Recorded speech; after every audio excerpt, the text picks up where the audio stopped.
everyone. My name is Aviv. For those of you that don't know me, I'm an elder here at Renewed Church. Welcome back to the series on red letters, where we take a look at some of Jesus' words that are traditionally in red letters in a lot of our Bibles. Pastor Bartley asked me to speak on the topic of upholding justice this morning. And so we're going to look at what Jesus has to say about the topic of upholding justice. And I wanted to sort of start this morning off by asking a question. What comes to your mind when you think about upholding justice? Some would say that justice is all about fairness, right? Some of us would say it's all about equality or equity, inclusion, diversity, equal access. Some of us think that in today's world, it can only happen out there in a courtroom. It can never happen anywhere else. Others would say that it can't happen in a courtroom. The only way to get justice is to take it into your own hands and achieve it on the streets out there. And that's increasingly becoming the case today, right? Well, today we're going to unpack what Jesus says about upholding justice, and I'm going to say right up front, it's very, very different from what we've come to understand of justice. Not many people know this, but a lot of our thinking on justice in Canada today comes from the French Revolution in the 18th century. We don't have the time today to get into all of that, of course, but I wanted to take a few moments to sort of outline the core principles of the French Revolution, just to highlight how our thinking about justice has been influenced by this singular moment in history. The core principles of the French Revolution were liberty, equality, and fraternity. And this is how they were defined.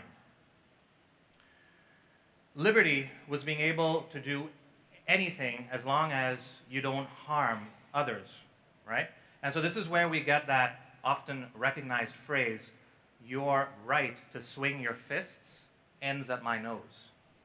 In other words, you have the freedom to do anything as long as you don't hurt others. This is the version of liberty that the French people in the 18th century fought for, and they won. The second word, equality. The law must be the same for all, whether it protects or punishes. And so we see how that's influenced the way we think today, right? This is where we get a lot of our non-discrimination laws from, even in Canada.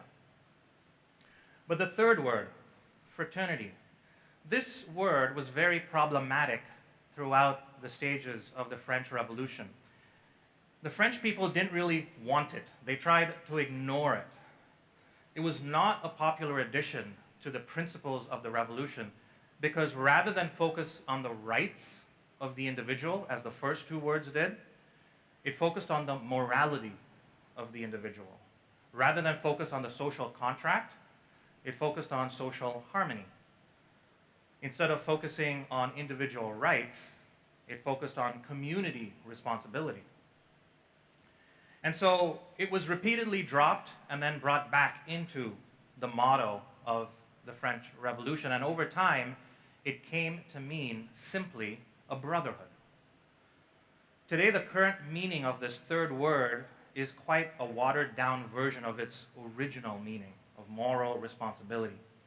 In fact, these beliefs are so embedded in French society that these words are the national motto of France today. And it's the reason why they have three colors on their national flag. The French hold this motto so core to their identity, they're actually proud of ushering the modern era of secularism. France is the birthplace of modern secularism. And many of us are not aware, but this French revolutionary thinking has seeped into pretty much every facet of Western civilization. We all now start to think about upholding justice rooted in the way the French Revolution was done. In fact, in Canada, the French Revolution has influenced the way our justice system is organized and administered at the federal level as well as the provincial level. So this is a Government of Canada website. It's the Department of Justice. And so this is at the federal level, talking about the influence of the French Revolution and how justice is organized in Canada. So why do I bring all this up? Well, I wanted to highlight the influences these principles have on most of us today when we think about upholding justice. Whether it's criminal justice or social justice or even poetic justice, our views on justice are significantly informed by the news media, politics, our social status, and even our social circles. And don't for a moment think that we are immune to this inside the church, right? This kind of thinking is increasingly showing up inside the church, and that's why inside the church there's an increasing divide, especially when it comes to the social justice movement. Evangelical Christians in Canada, United States, England, they're split on their response towards this social justice movement. Is it of net benefit to society, or is it not? Is it biblical or unbiblical? Should Christians even engage this movement, or should we just ignore it, maybe even retreat? So there's a huge divide in the Western church on this movement, and churches are taking sides. They're splitting up based just singularly on this movement. But why is this happening? What is causing all this confusion in the church? Well, in the culture today, we think about upholding justice in many different ways, but generally speaking, by and large, they're a combination of three separate categories. The first category is welfare, where the idea is upholding justice means maximizing welfare for the greatest number of people. Some would call this social equity or social equality. And if you take this and you take it to the extreme, if you take this kind of thinking to its extreme, some people would say, so why would it be okay in society to have millionaires and homeless people? How does that maximize welfare for the greatest number of people? We need to equalize social and economic classes. Everyone needs to get equalized. The second category is freedom, where people would say upholding justice means creating the maximum amount of liberty for each individual. And so every person should be free to do what they want, however, whenever, wherever, as long as you're not hurting anyone. Again, if we would take this to the extreme, some would say, I'm not hurting anyone, so what right do you have to tell me I'm wrong if I want to marry someone of the same gender? Actually, let's back that up, yeah? What right do you have to say that there are only two genders in the first place? Don't you want people to be free? And then there's the third category, virtue. This category is all about promoting or maximizing virtue in society. It means acting according to some moral standard. And these people would say, well, maximizing welfare and freedom, they're noble endeavors, of course, but there needs to be a limiting principle. We don't want to go too far in the first two. If we do that, there will be total chaos and anarchy.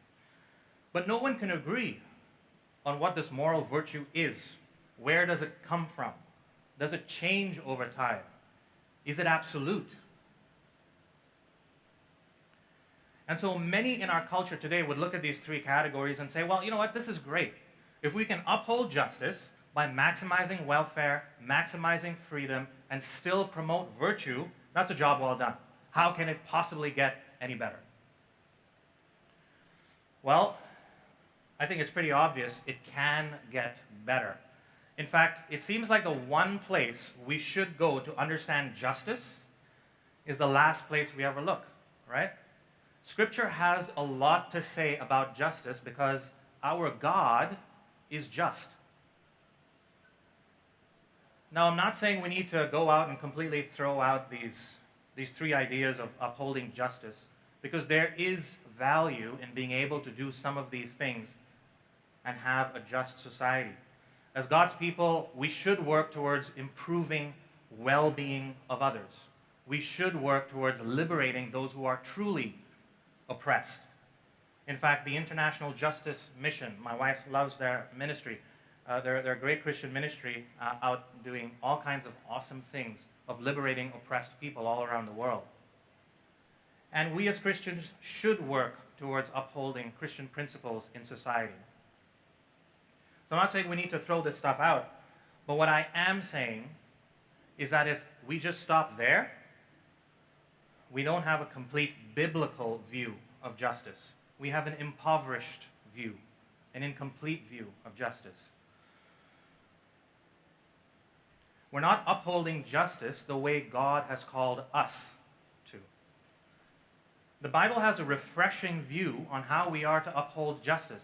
And so today, what I want to do is look at what Jesus calls us, his people, to uphold justice. And it's a very different call to justice than the one that we constantly hear about in Canadian culture.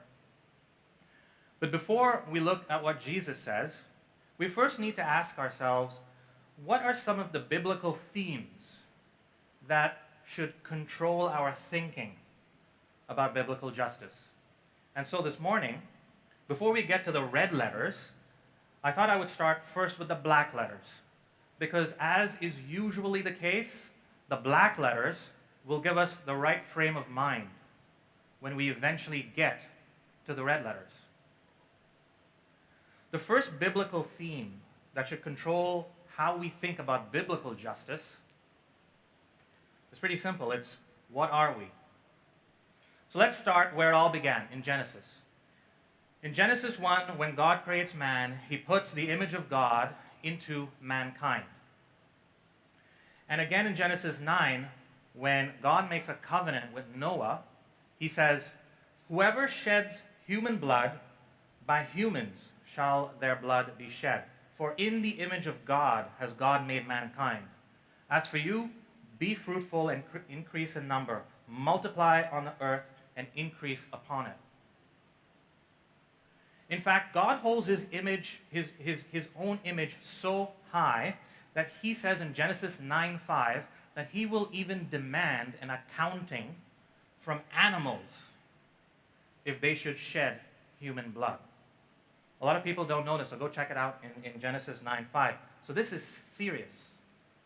There's a sacredness, a dignity in humans because we carry what scholars call the imago Dei, the image of God. So is it any wonder then that cultures and societies that reject God end up eventually devaluing human life? You know, in ancient cultures, it was a social norm to take your infant firstborn and sacrifice that baby to their God in order to gain their favor. And that seems so foreign to us today. You know, how could they do that? Oh boy, I'm so glad I don't live in those times. But as Canada increasingly rejects God, we do the same thing here. We just have a different name for it. We call it abortion. The only difference is we do it in private, whereas in the ancient cultures, they did it out in the public.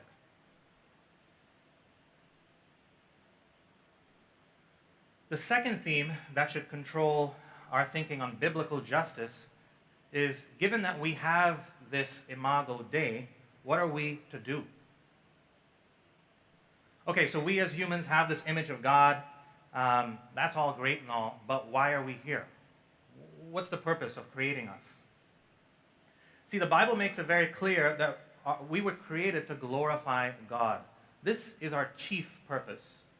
In Isaiah 43:7, this is what God says. Bring my sons from afar and my daughters from the ends of the earth, everyone who is called by my name, whom I created for my glory, whom I formed and made. In 1 Corinthians 10:31, Paul says, so whether you eat or drink or whatever you do, do it all for the glory of God. Jesus himself in Matthew 5:16, here's some red letters, right?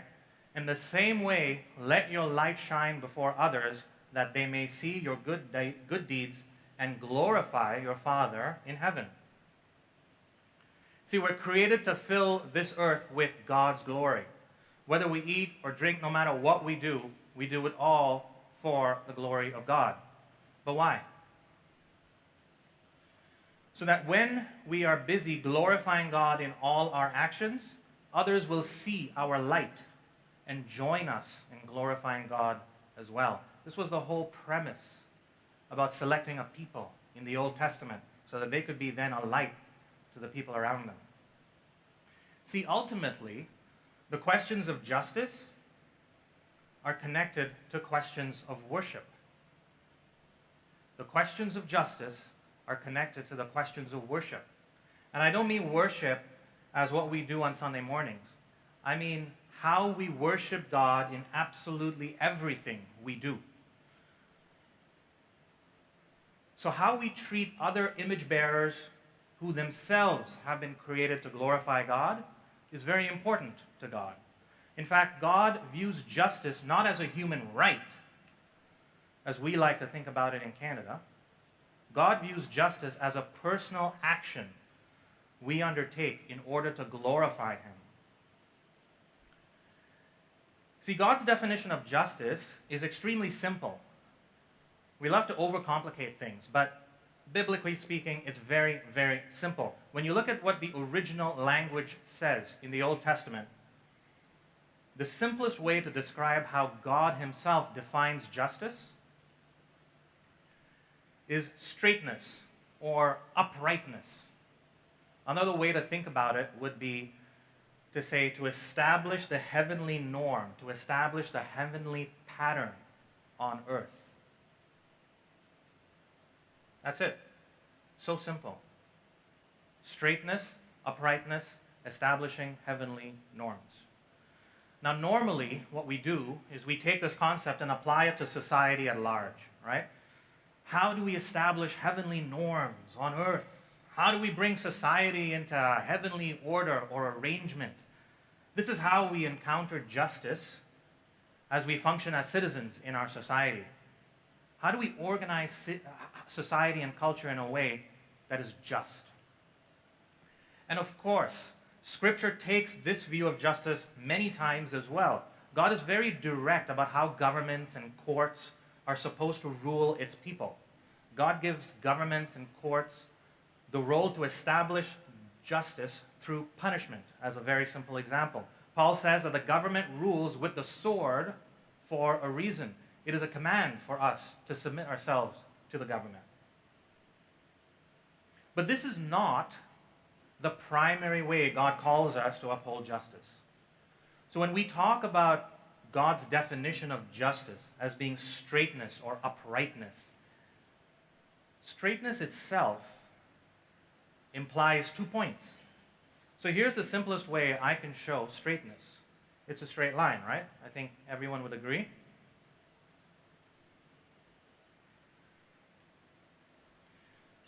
We always say the shortest distance between 2 points is a straight line. So let's throw some points there. Okay, so we got 2 points and a straight line.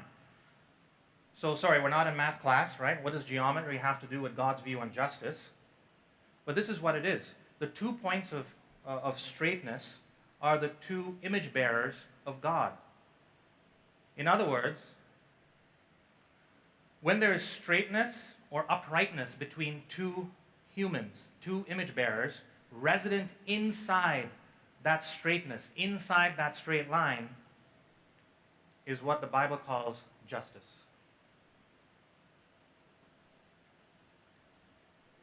In other words, when a crooked relationship exists between 2 image bearers, if this line went all over the place, that is not justice. That is injustice. See, God has created us to glorify Him, and when we maintain straightness between ourselves and other image bearers of God, maybe our parents, or our children, or our bosses at work, or our own employees, or our spouses, we are upholding justice. We are upholding straightness or uprightness. We are establishing the heavenly norm on this earth. And this definition of straightness and uprightness is embedded as a guiding principle in pretty much all of the Bible. For example, this is seen repeatedly in Old Testament law.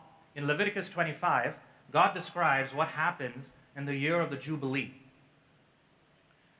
There's a whole bunch that could be said on this special year, the year of the Jubilee. But one of the main themes of the year of the Jubilee is to restore straightness between two image bearers.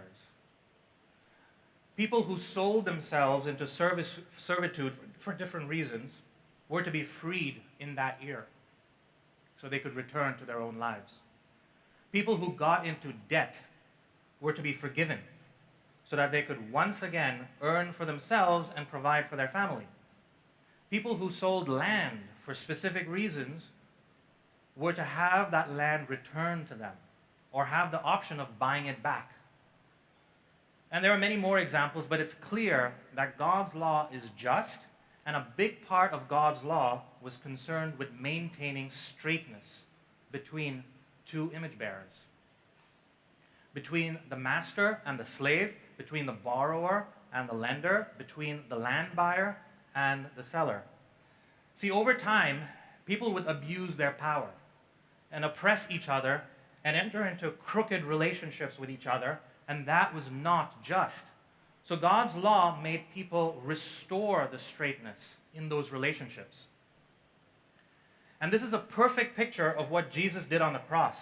On the cross, Jesus restored straightness between God and mankind, just like God's Old Testament law was created to do. Now, it shouldn't be surprising that Jesus has the same view then of upholding justice. That upholding justice is primarily about restoring straightness in our relationships with others. Like I said, parents, children, bosses, employees. It's about restoring straightness between us and those relationships. Let's look at some of his red letters on this. In Matthew 5:23, this is what Jesus says. Therefore, if you are offering your gift at the altar and there remember that your brother or sister has something against you, leave your gift there in front of the altar. First go and be reconciled to them, then come and offer your gift. Again, you see how Jesus is concerned about straightness in relationships, about uprightness in relationships, about establishing heavenly norms in your relationships. He says, if there is something troubling your relationship with someone else, even if someone else you know is holding something against you, don't come to church. Don't bother coming here. First go and reconcile with that person, restore that relationship, and then come. He is saying that when you uphold justice, you glorify me. And you glorify me when you restore straightness with others. I'm not going to get into all the verses where Jesus says, love your enemies, pray for them, do good to them.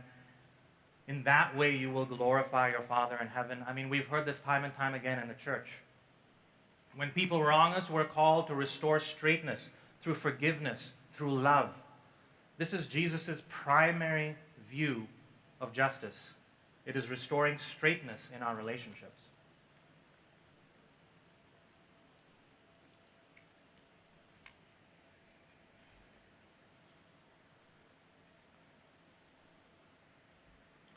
But Jesus has a remarkable way of taking something and going one step further, right?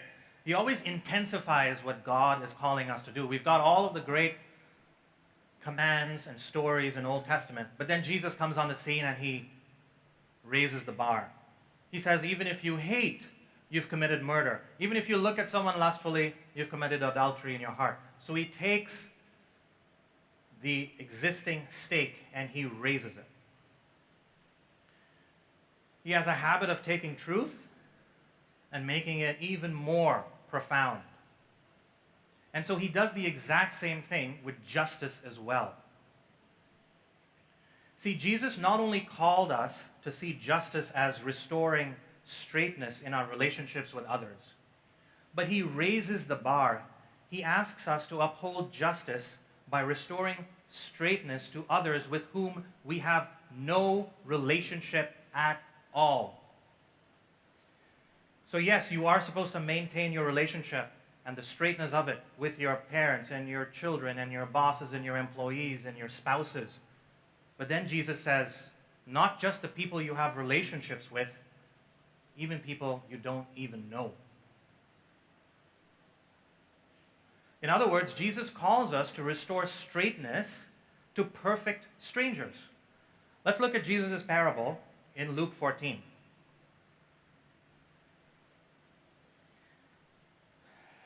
Jesus replied, "A certain man was preparing a great banquet and invited many guests.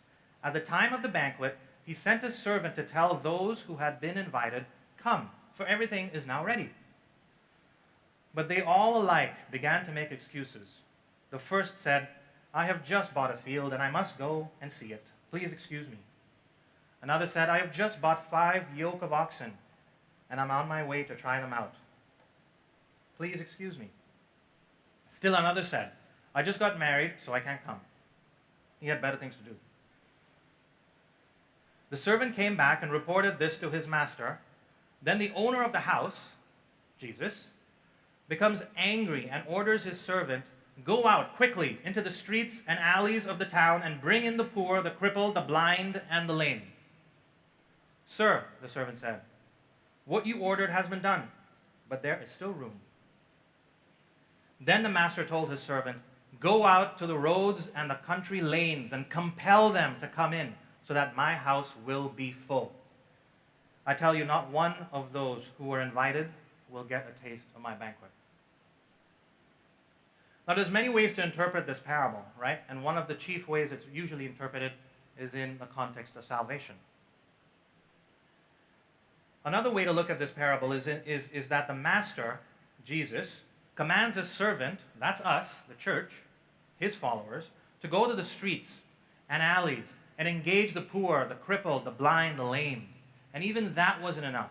Jesus then tells us, his servant, to go farther. Go to the roads, go to the country lanes, bring them all in. These people in the streets and alleys and roads are all strangers. So while you can think about this passage from a perspective of salvation, it's even broader. It's about restoring straightness to the people in the alleys and the roads. It's about restoring straightness to the crippled and the lame and the blind and the poor. These are strangers to us. This is profound truth. Upholding justice isn't just done for the people we wrong ourselves. Upholding justice isn't just done in the courtroom out there or done by some judges and some lawyers and some politicians and some prime ministers. Upholding justice is personal. We're called to uphold justice in all we do. All of our personal actions are to uphold justice, because by doing justice, we glorify God. But justice isn't so personal that we only uphold justice for those that we know. That's wrong. Justice is also impersonal, in the sense that we are called to personally uphold justice for complete strangers. This is the way, again, Jesus is raising the bar. Uphold justice for complete strangers, the poor, the crippled, the lame, the blind. When we uphold justice for strangers, we restore straightness in their relationship with others, and sometimes with God as well. I mean, there are lots of stories in the Bible, right? In the Gospels where Jesus is healing the lame, Jesus is healing the lepers. The lepers in that time were called untouchables because people didn't know what was afflicting them, and they felt if they touch them, they would get it too. And so many of these lepers were outcast from society. Jesus comes on the scene and heals them. Those lepers now have restored relationship with God himself because they see this miraculous sign and believe. And we usually just stop there. God's come in to pierce the veils of earth and healed these lepers, and these lepers believe, and everything is great. But there's something behind that. There's a restoration of straightness between that leper and the overall community, between that leper and his family, because the leper had no straightness of relationship with his family or his community, because that leper was untouchable. And so this was far more profound than just restoring the straightness of the relationship between that leper and God. This was now also restoring the straightness of the relationship between that leper and society. See, this world is sinful, and in the fallen world we live, there's so much evil and disorder. People oppress the weaker people, or the less fortunate, in all kinds of different ways. There's an imbalance in our society, and God calls us, His children, to restore that straightness. This is why in the Lord's Prayer we say, "Thy will be done on earth as it is in heaven." It has this theme about establishing heavenly norms on this earth, for us called to restore straightness to complete strangers. God calls us to restore straightness to people, and when we help the poor, the lame, the blind, we're restoring a sense of God's love and compassion to them. And when we do this, God uses it to restore relationships in the stranger's family, and perhaps even bring that stranger into the straight relationship with God Himself.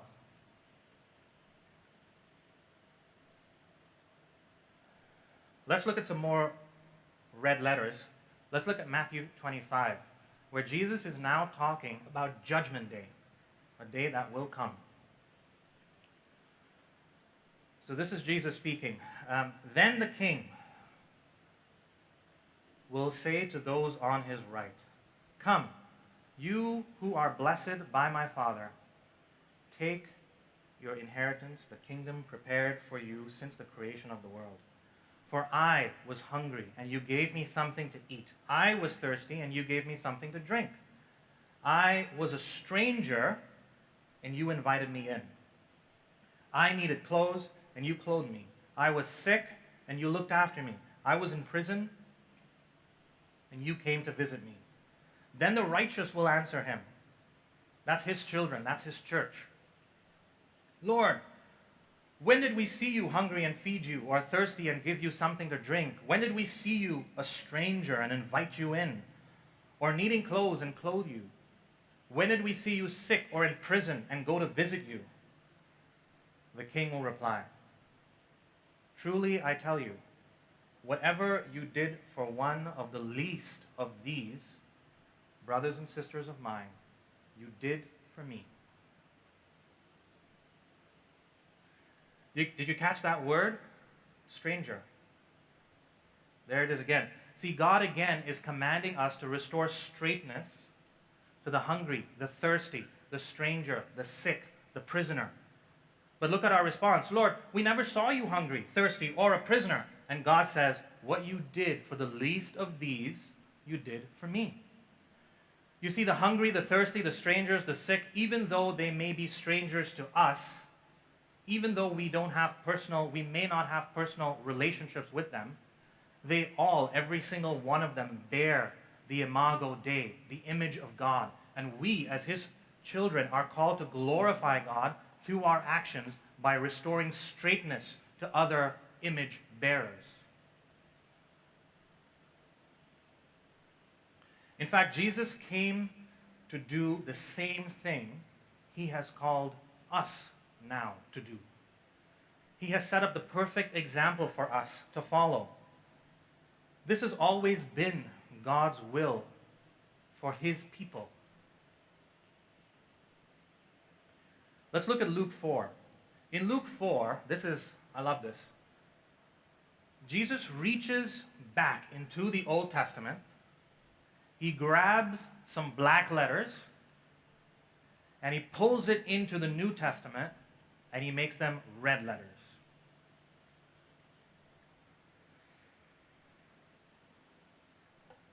Let's look at what Jesus says in Luke 4. He, Jesus, went to Nazareth, where he had been brought up, And on the Sabbath day, he went into the synagogue, as was his custom. He stood up to read, and the scroll of the prophet Isaiah was handed to him. Black letters. He was given black letters. Unrolling it, he found the place where it is written. And now he's quoting directly from Isaiah. The Spirit of the Lord is on me, because he has anointed me to proclaim good news to the poor. He has sent me to proclaim freedom for the prisoners and recovery of sight for the blind, to set the oppressed free, to proclaim the year of the Lord's favor. Then he rolled up the scroll, gave it back to the attendant, and sat down. The eyes of everyone in the synagogue were fastened on him, unflinching, right? He began by saying to them, "Today, this scripture is fulfilled in your hearing." If that isn't a mic drop moment, I don't know what is. Did you see it? He takes Isaiah in the black, pulls it into Luke, and makes it red. Since the beginning, God has wanted to restore straightness to strangers. We are all born as sinful beings into a sinful world. We are all born as strangers to God and His holiness. Yet from the beginning, from Genesis, God has wanted justice. And although we are crooked, and we maintained a crooked relationship with God, He has wanted to restore straightness to a people that did not know Him. He wanted to do justice and restore straightness to complete strangers. We are complete strangers once upon a time. And so just as He prophesied in Genesis 3:15 and Isaiah 61, Jesus comes again now to restore straightness to complete strangers. One commentator describes it like this. Jesus makes clear that genuine justice has not to do with punishing wrongdoers and a kind of holiness that cannot be in the presence of sin and evil. Rather, genuine justice directly enters into the world of sin and evil and seeks in the midst of that world to bring healing and transformation, a restoration of whole relationships. When we restore straightness to the less fortunate, God also works through us to restore relationships between strangers and their families, between strangers and God Himself. See, while the modern version of justice is about the singular pursuit of one's own rights, Jesus calls us to uphold justice for complete strangers. Help them, do good to them. In effect, Jesus calls us to die to self, to give up our rights, just as He did on the cross. And thank the good Lord in heaven that He has done this. Thank the good Lord that He sees justice in this way, because if He didn't, we would all be destined to hell, because that's where we deserve to be going. So as I close, I want to ask, what does this mean for us today? How do we uphold justice for strangers? We at Renew, we always say that we're focused on loving our neighbors. After all, we're a family of missionary servants, right? We love to serve others. See, you may love loving your neighbors by throwing barbecues or hosting movie nights or inviting them to church or Christmas or Easter. And while that may be fruitful, God is calling you, Jesus is raising the stakes to go even deeper. He is calling you to uphold justice for complete strangers. How many times have you reached out to complete strangers to uphold justice for them? Let's take a very, very simple illustration. And the reason I've selected this one is it's very simple, and I'm sure most of us can relate. We've all kind of been in this situation before. Have you ever been stopped at a traffic light and you see a homeless person with a sign walk past your car? What do you do in those moments? Do you quickly look away and roll up your windows? Don't want to make eye contact, right? Let's be honest, I suspect most of us at Renew Church do that. But in reality, that is an opportunity to restore straightness to that homeless person. But you say, oh, no, no, no, no, no. You see, you don't understand. If I were to give them money, they will just use that to go and buy alcohol and drugs or do something bad. That's why I don't roll down my windows. That's why I look away, pretend I'm talking to someone. Oh, really?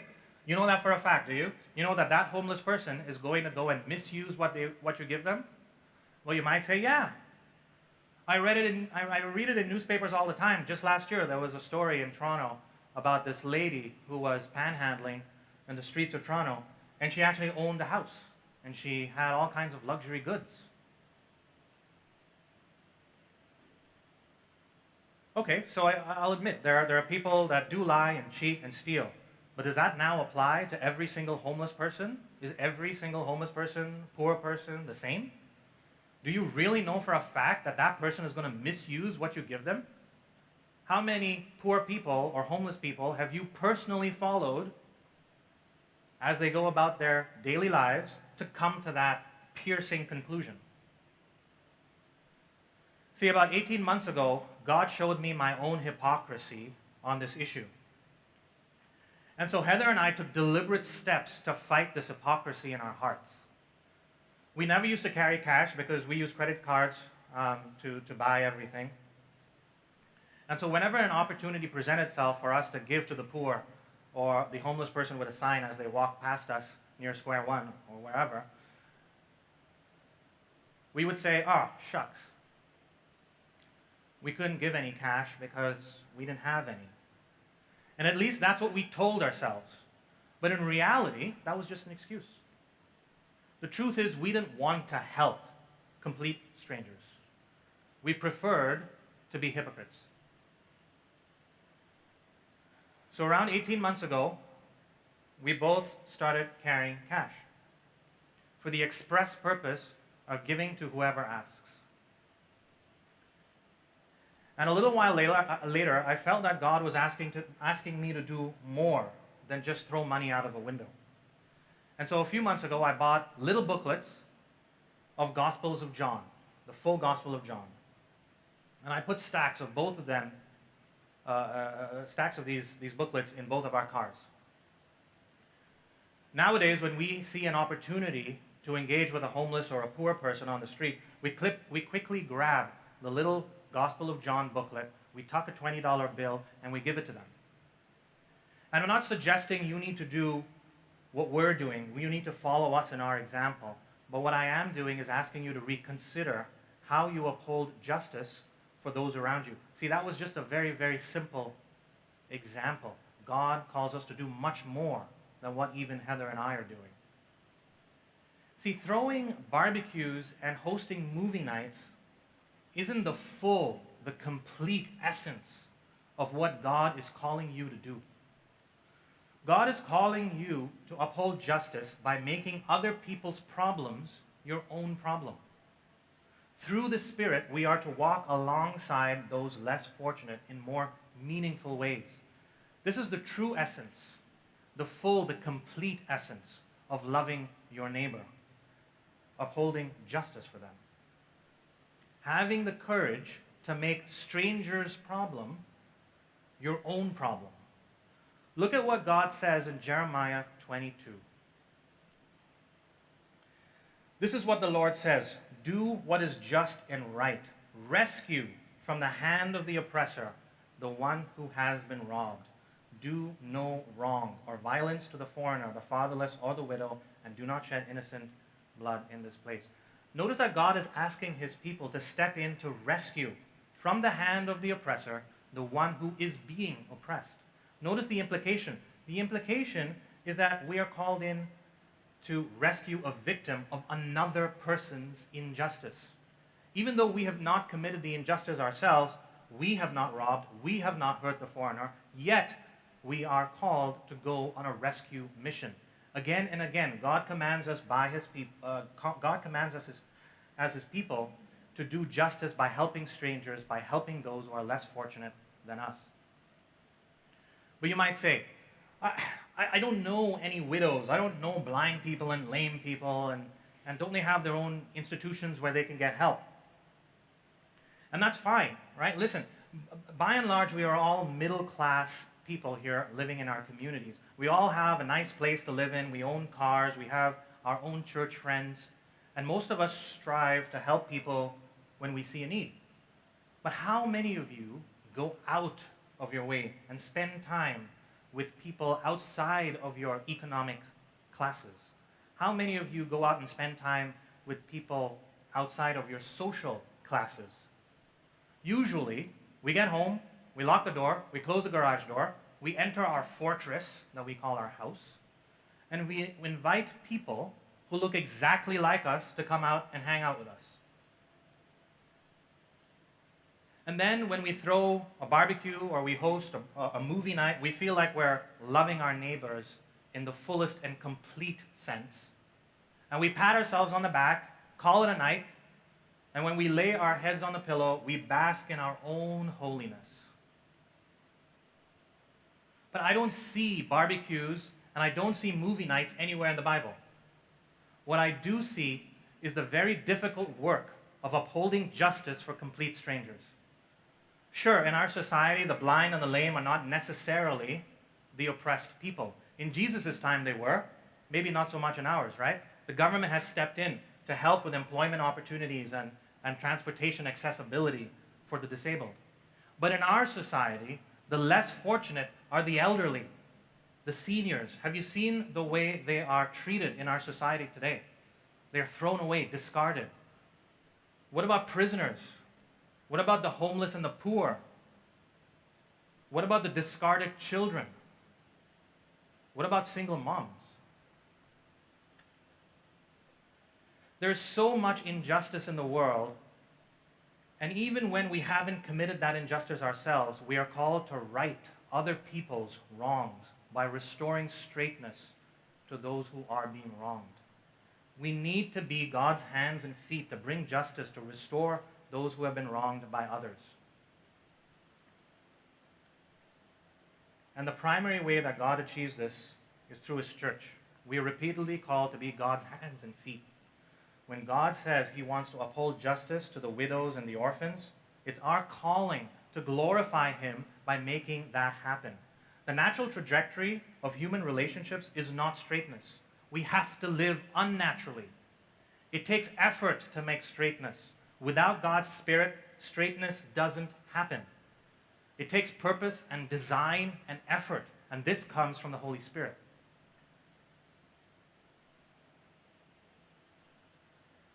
God's expectation of justice is much more than our view of legal justice. His view is restorative justice that reconciles people between themselves and God.